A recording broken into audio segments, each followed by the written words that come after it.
আমরা ইলেকট্রিক্যাল ফাউন্ডেশনের পক্ষ থেকে খুলনা মেডিকেল কলেজ হসপিটালে এসেছি। অনেক ছাত্ররা আহত হয়েছে, তাদেরকে কিছু সহযোগিতা করার জন্য আমরা তাদেরকে ব্লাড দিয়ে অফিস দিয়ে বিভিন্নভাবে তাদেরকে আমরা আমাদের অনেককে নগদ অর্থ প্রদান করব।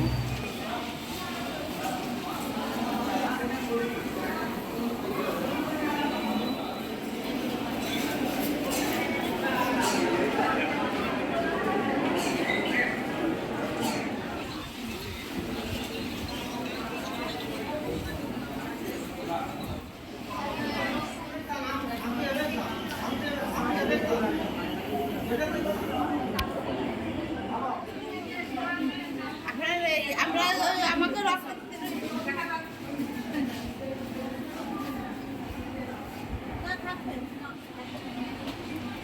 আপনারা কি